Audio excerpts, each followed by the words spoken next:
Council April 25th meeting to order. And with that, I'd like to ask Chaplain Robin Kramer to come and lead us in prayer. Let's pray. Father God, we just thank you for the rain that you're blessing us with today, Lord. We thank you for the provisions that you've given us. Lord, be with this meeting tonight, Lord. Let there be wisdom. Let there be your patience that prevail. Lord, let there be conclusions that are drawn that bring glory to you. In your Son's name we pray. Amen. Amen. Amen. Thank you so much. Would you follow me in the pledge? I pledge allegiance to the flag of the United States of America and to the republic for which it stands, one nation, under God, indivisible, with liberty and justice for all. Can I get the roll call, please? Mayor Finley? Here. Councilmember Robleski? Here. Councilmember Spears? Councilmember Powell? Here. Council President Shaw? Here. Councilmember Bartlett? Councilmember Denzine? Here. Councilmember Seifert? We have a quorum, barely. We can move forward. Are there any changes to the printed agenda? If not, we'll move presentation of awards, and we'll start with the mayor. All right, and I'll ask Tammy Steinberg to, she's the Madison County Coordinator for the National Day of Prayer, to meet me up here if you would. Tammy Steinberg. I'll hand it off to you if that's okay. But this is a proclamation for the National Day of Prayer, and just a couple things that are on here. Whereas a National Day of Prayer has been part of our national heritage since it was declared by the First Continental Congress in 1775. The United States Congress in 1952 approved as a joint resolution, quote, that the President shall set aside and proclaim a suitable day each year, other than Sunday, as a National Day of Prayer, of which with the people of the United States may turn to God in prayer and meditation of churches, groups, and individuals. And leaders and citizens in our community, cities, states, and nation are afforded the privilege of prayer with the joy of seeking divine guidance, strength, protection, and comfort. Thus, Paul Finley, Mayor of the City of Madison, do hereby proclaim May 5th, 2022 as National Day of Prayer in the City of Madison, and I'm pleased to give this to you, and then let you say a couple words. Okay. Well, thank you so much, Mayor, and I just encourage all of you to go to the nationaldayofprayer.org website and see different events throughout the city and county where we'll be holding events for people to come and pray for our nation. We need it desperately. Mm-hmm. Thank you. Thank you. Not only good business, but personal, so thank you. I know y'all could choose to work with a number of firms. We have 60 people that are employed here. A number of us choose to live in Madison. We do have offices in 15 cities around the southeast, and what's important is that we work as one firm, and that means that we make sure that our clients get the expertise based on the industry they're in. My partner Adam Nelson spends all of his time focused on the public sector, so colleges and universities and municipalities. So since he devotes 100% of his time to that and is the lead audit partner on the City of Madison, I'm going to turn it over to him for a little bit more of a detailed presentation. Very good. Are we ready with the presentation? It's good to go? Okay. A little technical difficulties, I apologize for that.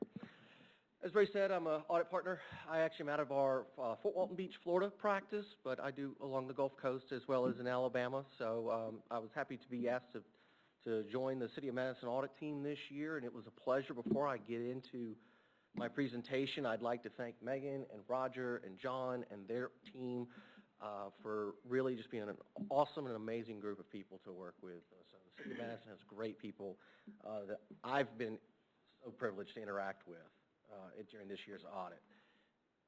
We'll go ahead and get into the presentation now. Here's a little agenda, nothing really in detail. It's going to hit the high levels of what's in that very large, thick financial report that's prepared for y'all to read, you know, if you're bored one night or rained out baseball game or whatever the case may be. So moving on to the first part, your opinion is, the opinion on the financial statements is an unmodified or a clean audit opinion, and that's the highest level of assurance that an auditor can give an organization or a municipality. So that's obviously something you want to achieve. You also have something in your financial statements that are called supplemental information. Those items are not actually audited by the auditors, but they are reconciled with the information that we do audit. So we do give some level of limited assurance that those were properly prepared, and they were. Also, because you're a municipality, you report under governmental auditing standards, which means we have to issue a separate report that says we've looked at your internal controls, and we have not identified any internal control matters, nor have we identified any material noncompliance with laws and regulations. Another area that we're required is our auditing standards to go over.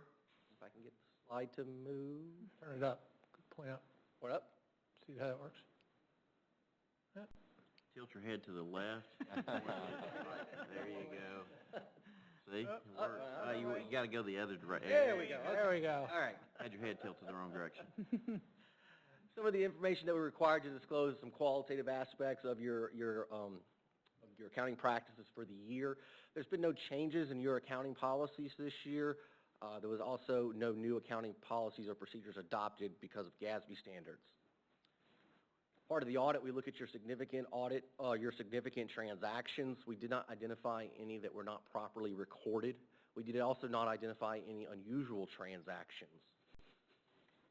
Lastly, we like to go over if there were any alternative accounting policies discussed with management, and there were none. There were also no transactions identified that lacked authoritative guidance on how they should be treated.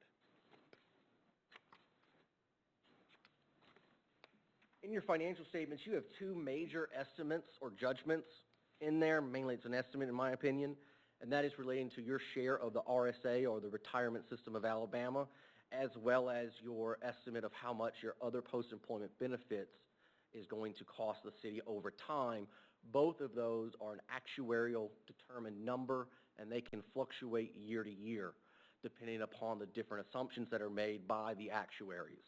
So our job as your auditors, we simply go in and look at the assumptions they use, compare it to the other practices and other assumptions we see elsewhere. We also make sure they're qualified, and obviously if it's the SRA or RSA and the one in Florida, which is FRS, those are qualified individuals that are doing those projections for you. So I do invite you to read those footnotes related to those in your financial statements. I want to say it's close to 10 pages of your financial statements are dedicated to just those assumptions and understanding that information. And when you read it and understand it, you can give me a call. I'm still struggling to understand it myself. There were no difficulties encountered during the audit. There were no material audit adjustments that had to be made. There were no disagreements with management.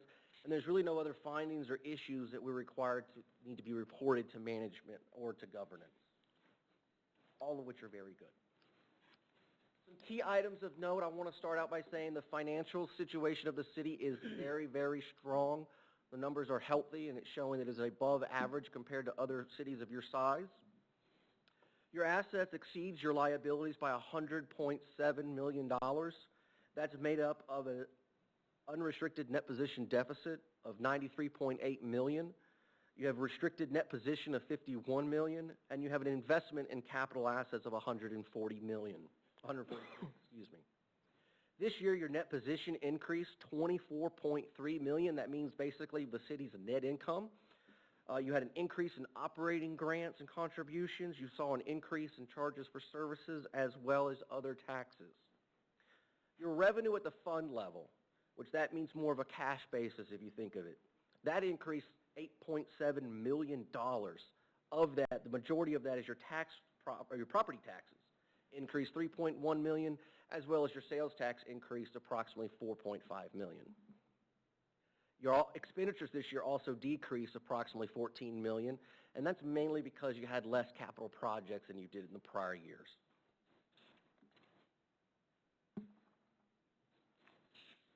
Keeping on with looking at this from more the cash basis or the modified accrual basis, your combined fund balance, which is all your governmental funds together, you had $78.8 million, which was an increase of $8.7 million over last year. Your balance of $78 million is comprised this year of $300,000 that's a non-spendable, which means you've already spent it for prepaid items. You had $28.3 million, which is restricted for future capital projects, and you have 27 million that is unassigned. And what unassigned? 2.7. Hmm? 2.7, not 27. 20, he skipped 2 lines. I skipped. Oh, I'm sorry, I'm skipped a sorry. couple. Okay. See, I was seeing if y'all were paying attention. Yes. It's real money here. The unassigned fund balance, as I said, is 27 million. That's an increase of 7.6 million over last year. And the reason I want to highlight the unassigned fund balance is because that is the funds that are available for the city to use at its discretion. So it's not legally restricted or committed by the council. This is approximately 34% of your overall fund balance, as well as it accounts for 99% of your total general fund expenditures this year. So essentially what that is telling you is that you have almost a full year's worth of expenditures of unassigned dollars that you could use. So should something happen or come arise that needs immediate funding, you have some set aside ready to go. With that, I know I didn't take a lot of time, but I'll open it up to any questions, comments, or concerns. I would just say, if we put it in layman's terms, are we healthy, financially healthy as a city? Yes, yes. All we need to hear. We have so many people We'll add that all the that time, next oh, time. the We'll sky's get it falling, the sky's outside. falling. So it's just good to hear in simple terms, yes, we're You are a financially very healthy. financially healthy and sound municipality. Correct. Very good. Great. And I think everybody up here echoes what you said. We appreciate Roger and the team there that has kept us going that direction. Yes. So, Surprise, it's me. My name is Angela Gary. I've lived here forever.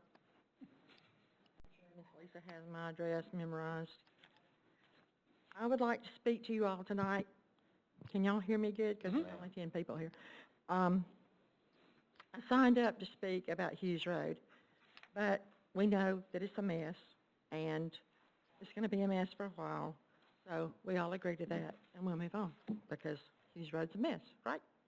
I've asked 4 different people, 4 different about it, and I've been told 4 different things. So it's a mess. We're going to live with it because we're from Madison, and that's what we do. We carry on, and we're going to keep going. I've always referred to Madison, probably like Ray White, as my hometown. Mayor Finley has asked me in the past, could I refer to it as our hometown? I tried that for a while, but Madison is not like like the Madison I grew up in. And I know that when I came to Madison, there was probably 500 people, and now there is more. 10,000, a few more, yeah. There might be that many that live on my street now. Mayor Finley has an open door policy, and he's great to keep that. Ask me. I'm in there every 2 weeks. You utilize it. Yeah, I probably number one. Mm-hmm. I used to be teasingly say, I'm Mayor Finley's favorite citizen. I don't say that anymore because I got a feeling that's not true. Maybe I wanted the welcome out, but you know what? I'm not giving up. I'll be there tomorrow, 2 o'clock. I guess you'll be not asleep. You're so giddy. But I would like to say this. In Madison, there is no room for rudeness or bad manners. Being polite costs nothing. And this is really weird because I see Greg Shaw real blurry, and I look down and I see nothing, so that's just driving me crazy. But we don't have to be rude or use bad manners to get a point across. You look at the minutes of a meeting, and a lot of times there'll be something, and you can ask it'll say, like, Mr. Blesky has no comment, no comment, no comment. But every time, Miss Denzine, she's got a comment. And sometimes she goes a little long. And, you know, I personally sent her an email and said, what in the world, woman? How can you talk about that much? But I'm going to tell you this. Miss Denzine, if I was living her life right now, I might talk longer than she does because she has a hard row ahead of her. We all have the right to free speech. We also all have the freedom to stay silent when you have an ignorant opinion or a cruel thought. the solution to bad speech isn't more speech, it's better speech. Adam Grant said that. I don't know who Adam Grant is, but I think as Madisonians, we can definitely do better. And let's try, y'all. Let's just try to be kind, and I'll try that to maybe tomorrow, Mayor. Rock on. I'm not making promises, but 3 minutes is not very long, and so Yes, ma'am. I'll be back in 2 weeks. Thank you, Miss Angela. Thank you, Miss Angela. Ms. Beebe? Need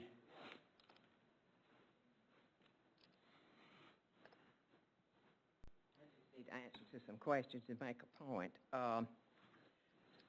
I noticed on the agenda, we've got Resolution 128R, which is 8D under legal, about an interchange. Is that, was Breland responsible for that particular interchange? It's the interchange at Town Madison, yes. He was, okay. You know, I would like to know how much this city has had to pay to bail him out on many things. I know the light down there we had to do, and I know the parking we had to do. I would like to know how much money we've spent on things that he was supposed to do. Now, another thing is, I was looking so forward to these 3 big projects that the governor is going to do up here, and then read the fine print and find out very, very, very little is happening in Madison. We've already put in $3 million. I'd like to keep up with that when when ADM, such as they are, decide to bail out how much each city is going to have to pay. But see, they're going to stop at Nance Road coming this way. And I always heard that it was going to go to County Line Road, but they're going to stop and not help Madison at all. The cars are piled up out there every day, especially if it's pretty, from County Line to Providence probably, or at least to on down that ways outside the city of Madison. But I'm real disappointed in the 3 things. Okay. I know 565 probably is going to help us a little bit, but that's the state's problem. That's not our problem. I'd like to know when they bail out what we owe, how much it's for and what it's for. Okay. And also how much Breland, how much we bailed him out. Is there anyone else? If not, we'll close public comments and move into consent agenda and Finance Committee report. Finance Committee met last week, and we went through the consent agenda. Everything was in order. We also went through the audit, which naturally we got a clean audit, which is always good. So no news is good news. One thing that we did get out of it is it looks like our emergency fund is covering for a whole year if something were to happen. It also covers if there's some kind of natural disaster. So with all that, I'd like to move to approve. Second? Motion is second. Is there any discussion? Can I get the vote, please? Councilmember Powell, Aye. Councilmember Roblesky, Aye. Council President Shaw, Aye. Councilmember Spears, Councilmember Bartlett, Councilmember Denzine, Councilmember Seifert. Motion passes. Next presentation of reports, and we'll start with the mayor. All right, and I'll start by asking council for approval of resolution number 2022-124-R, authorizing a preliminary engineering right-of-way acquisition, utility, and construction agreement with ALDOT, the City of Huntsville, the City of and the Madison County Commission for 3 road projects on a 60-40 split with the city share to be determined. Move to approve? Second.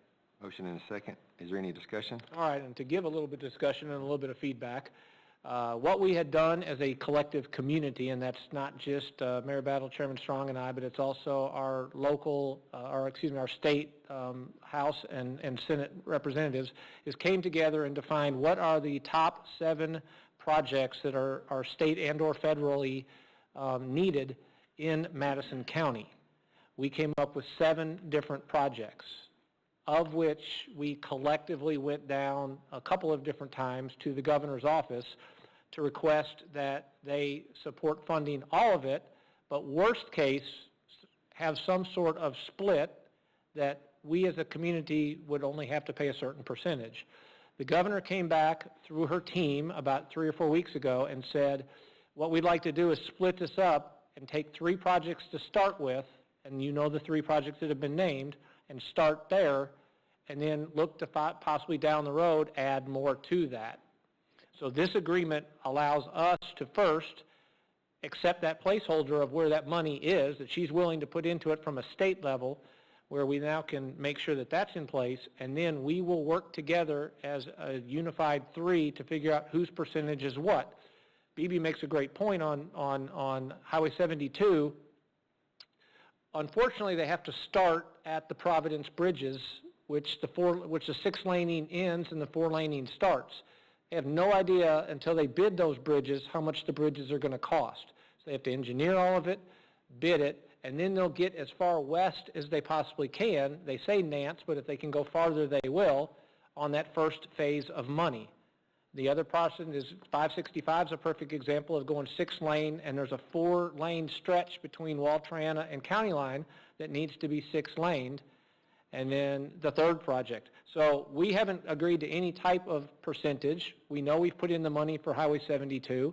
We'll work with Mayor Battle, Chairman Strong to come up with what our percentage would be in the city of Madison, if any, which there will be something, and then bring it back to you guys for a vote. But this is how you prioritize getting that amount of money, $67 million, to go towards community projects. And the one thing that's always looked upon, and I say it's not forgotten, it's just a reality, while we live in Madison, we have to get to the jobs. And some of these roads, while not in Madison proper, are the roads that our citizens use to get where they need to go. So it's a great start. We still have to come up with the percentages, but this at least gets the placeholder in place and secures that money that the governor's already said that she would give us. All right. Any other discussion? Can I get the vote, please? Councilmember Robleski? Aye. Councilmember Powell? Aye. Council President Shaw? Aye. Councilmember Spears? Councilmember Bartlett? Councilmember Denzine? Councilmember Seifert? And motion passes. All right. Thank you, guys. Secondly, I have a check here that I'll give to Roger in the morning, but council, if you would please, we need to accept. It's from North Alabama Gas. It's for their franchise fee piece that they have. It's in the tune of $535,746.92. And I'd just like council to, if you guys will approve that, then we'll bring it on in and give it to Roger to add into that money that was already in the bank. Move to approve. Second. Motion and a second. Any discussion? Can I get the vote, please? Councilmember Robleski? Aye. Councilmember Powell? Aye. Council President Shaw? Aye. Councilmember Spears? Councilmember Bartlett? Councilmember Denzine? Councilmember Seifert? Motion passes. All right, and that is from the North Alabama Gas. Their general manager is Tony Burns. He came with their local representative, David McCarley. One of the things they passed along is we have 2 board members that are former council folks that are on that board, Tommy Overcash and Cynthia McCollum, and he raved about what they're doing for the city, keeping us in their mind, and they've done a great job. Next thing I want to talk about, May 2nd, we're excited to finally have a city engineer in place. Michelle's been, it's a yeoman's job. There's nobody happier. She's cheerleading every morning on that. But his name is Michael Johnson. He is the current city engineer for Warner Robins in Georgia. And we'll be coming here and starting on May 2nd, and we're excited about that. Again, thank you to HR. This has not been an easy job to fill, and it's been one that we've had to go through a couple of iterations, and they've stayed with it to continue to find folks, reaching out, not just waiting for folks to hopefully look at a job opportunity, but actually sending proactively things out. Michael Cummin will be one more asset that we have to work on all kinds of projects, including Hughes Road. Also want to give an update on governance transition. We're in the process of setting up a couple different meetings. One is Megan and I will be setting up a meeting with the probate judge to understand if the community wanted to move forward, what would it look like as far as right now we talked about give or take 900 signatures that would need to be presented to the probate judge. They would move forward with those types of things. What is that? Which leads to the second part is I'm working with folks on the Governance Transition Committee where we're going to have a couple, maybe 2 or 3 community meetings, and we're looking to have those probably summer into early fall, as early as we can to make sure that we share with the community what the Governance Transition Committee looked into, what they recommended, the options that the community has, and be ready to move forward with that. So just wanted to give a quick update on that. And then lastly, I thought most folks have probably heard, but our multi-use facility now will include goalposts for an event that's coming October 15th to the Madison, to the Trash Panda Stadium, to Toyota Field, and it is a football game between the University of North Alabama and Jacksonville State. It will be only the second football game ever played under NCAA sanctions that basically uses one end zone as a primary end zone, and they'll constantly flip every time there's a punt or a kickoff or something where they'll just keep going back towards one end zone. Everybody's agreed to it. Everybody's really excited about it. They're expecting about 10,000 people at that game. So we'll be working with Chief and everybody else around there to make sure that it's there and safe. But one thing about it, and I think it's a critical piece that was made today, University of North Alabama said that their second largest feeder county is Madison County. You tie that together with looking to get more folks into their school through their programs, but then it directly correlates back to filling these jobs that are in this area. So it's kind of a win-win-win for everyone, but it's another non-baseball event led by the Ball Corps Trash Panda team that will be done at the stadium, and we're all really excited about it. So with that said, that's all I have. Very good. District number 1. Yes, sir. The first item I have for your consideration and approval is from HR, and it's authorizing changes to job classification plans, and this is Resolution 2022-129R. And just very briefly, this creates 2 new positions, a principal planner and senior HRIS system analyst, and then also 7 grade changes in our harder to fill areas of food service, lifeguards, the ceramics lady at the senior center, our rec aides. We're looking at requesting this approval to be more competitive with area communities, and this will help us attract and retain quality individuals. Director Towery is here if council has any question. HR committee met last week, unanimously approved it, and with that I make a motion to approve. Second. Motion is second. Is there any discussion? I would just like to say thank you so much for doing this. It is wonderful that we can give this, I'm sorry. After hearing Angela, I'm a little bit, girl. All right, it is wonderful that we can give this great increase to these people. I have been working down at the senior center just to fill in, and I am so glad that we can now offer more than $8 an hour to bring in people that really want to work and serve down there. So I just absolutely am thrilled to see that this is being put forward. So thank you very, very much. Very good. Can I get the vote, please? Councilmember Roblesky. Aye. Councilmember Powell. Aye. Council President Shaw. Aye. Councilmember Spears. Councilmember Bartlett. Councilmember Denzine. Aye. Councilmember Seifert. Motion passes. Thank you all. I attended the McDab meeting, and with Mayor Finley and Councilmember Spears and Bartlett, the state of Alabama addressed by Governor Ivey. We are in excellent position in our state. We're coming through COVID, and as we saw today with the financial presentation, Madison is also in a great position. Also attended the Friends of the Library event, library meeting, wanted to mention 2 events. Coming up this Thursday is the Mad Movie-a-thon Arama.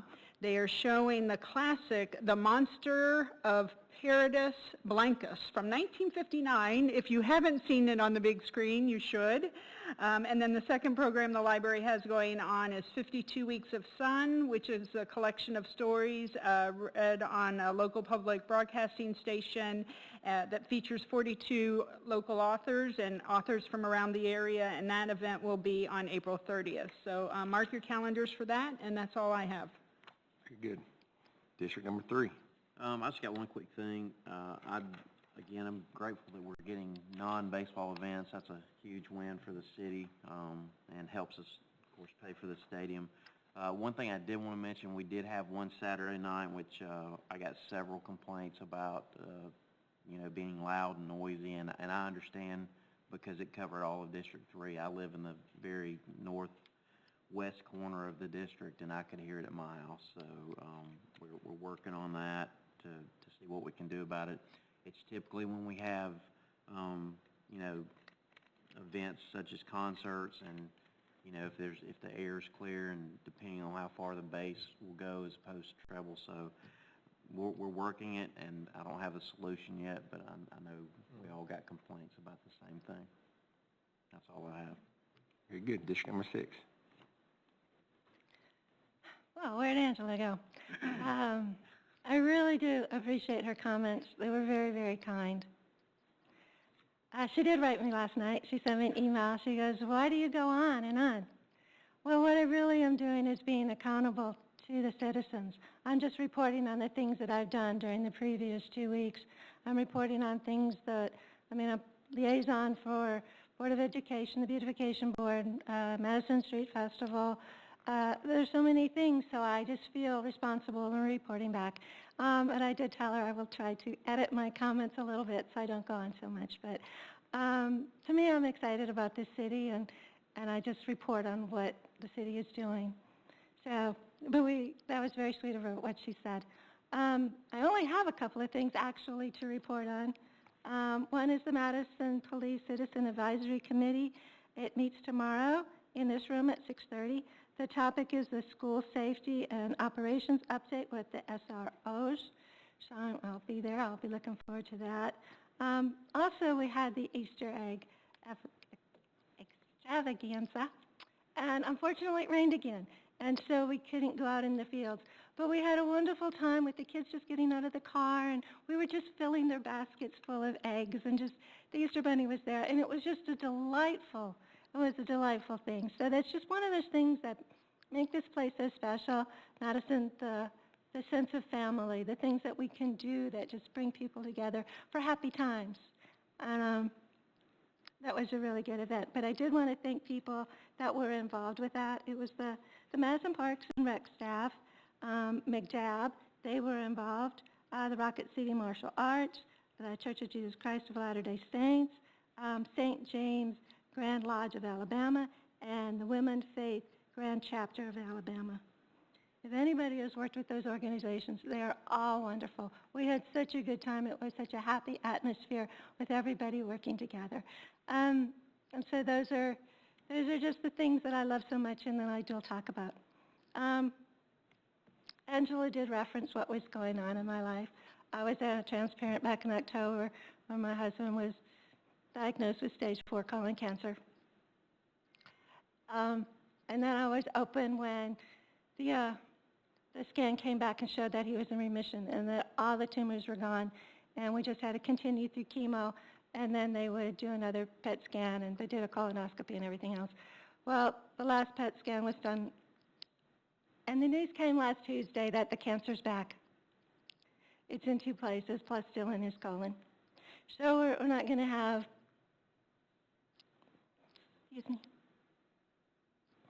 it's not going to be the easy route that we were hoping for. But I have to tell you how loving and how supportive everybody in the city has been in this last week, and the kind comments, and the text, and the phone calls. This is a wonderful city to live in, people. It really is. There is so much good and kind-hearted people. And I want to thank everyone for their support. Excuse me. But, we'll all get through these things. Mm-hmm. So that's all my comments are. We're there for you, you and Dave. Thank you.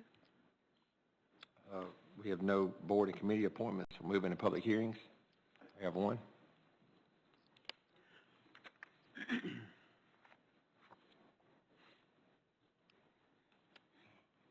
I'm the substitute revenue director for this evening, and I'm presenting resolution number 2022-119R.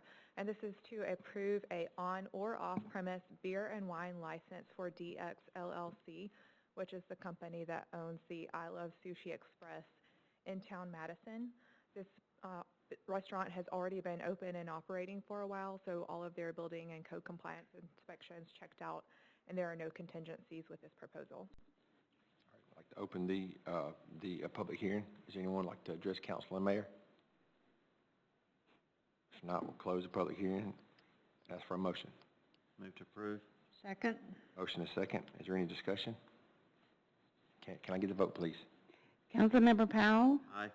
Councilmember Robleski, Aye. Council President Shaw, Aye. Councilmember Spears, Councilmember Bartlett, Councilmember Denzine, There's an aye. You said aye, Oh, I'm sorry, was I very? Councilmember Seifert. Thank you. and motion passes. Thank you. Thank you. Next, department reports, and we'll start with engineering.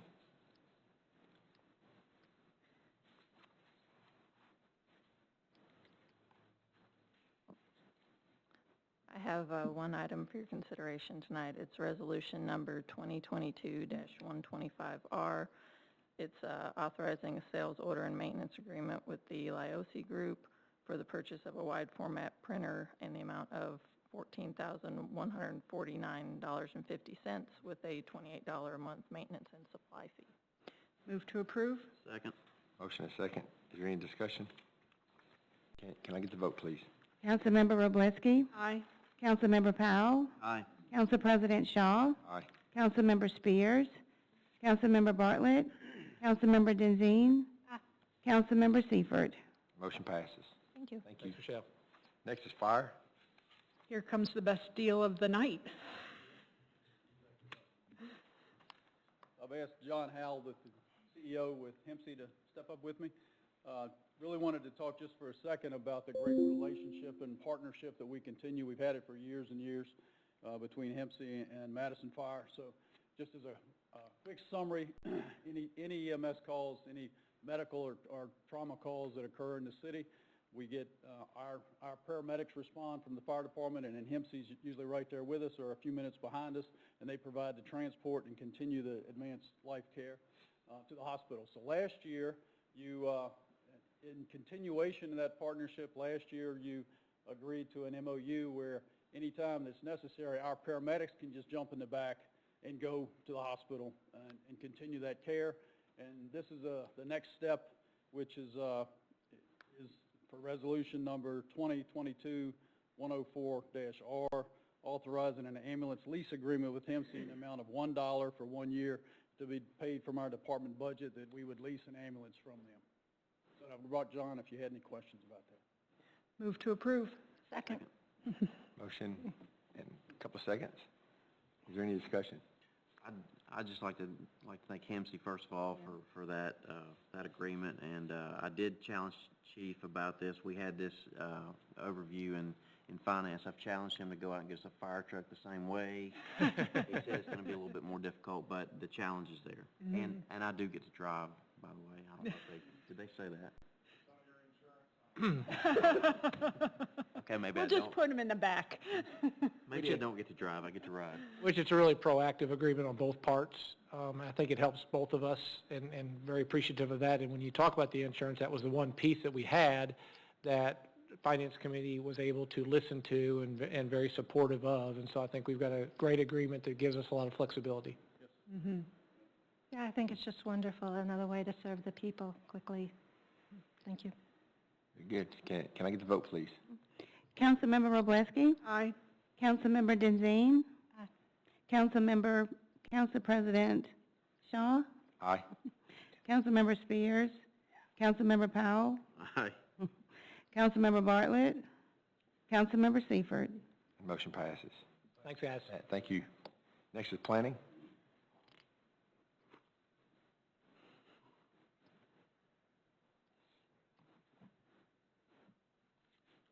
Just on item for this evening, and it's just a first reading, and this is proposed ordinance 2022-114, and this is to vacate a landscape easement at the corner of Watterson Way and County Line Road. You can see it's highlighted in blue, and so we'll be back at your next meeting asking for approval of this item. Thank you. Thank you. Thank you. And Megan.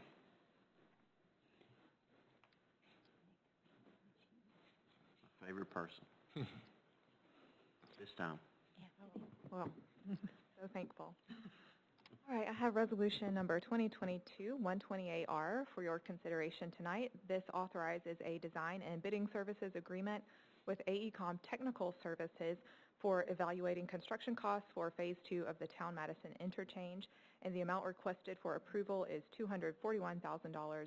That does not include construction phase services. And if council decides to move forward with this project, then we'll come back and ask for an amendment to this agreement. Move to approve. Second. Motion is second. Is there any discussion? I can probably add a little bit to that and think we should, and I think in this case, so a couple different things. When it comes to Town Madison, it's no secret that the cooperative district, in essence, Lewis Breland, has paid all of the money up front for all of the infrastructure, up to the tune of about $32 million. There's also about $5 million of interest that's sitting in there right now. What the next phase is, because that does not take care of what we call the flyovers, the rest of the interchange, the next step would be to better understand if the previous cost that they had given us when it had been engineered and brought forth to bid, which was at $28 million, that happened in 2018, is that still a good number? Obviously, a lot of things have changed. Inflation has brought some prices up, but we do know that in some instances, market conditions might have brought prices down. When we bid that in 2018, pretty much all the bridge work was being used to complete the Greenbrier Parkway and a lot of the stuff that needed to be done over there all the way down into Browns Ferry. So with that said, the city, in understanding revenue sources, understands what's in Town Madison, what's already been brought out of the ground, both from a sales tax and a property tax. It's no secret that on the Planning Commission a few weeks ago, there was businesses up in Cliff Farm that were looked upon to be possibly brought into the city of Madison. But for us to understand if it makes sense for us to take that, bond it with the revenues that are there, to cut off the amount of interest that we're paying at 5.47% to have more control, we need to understand what these flyovers actually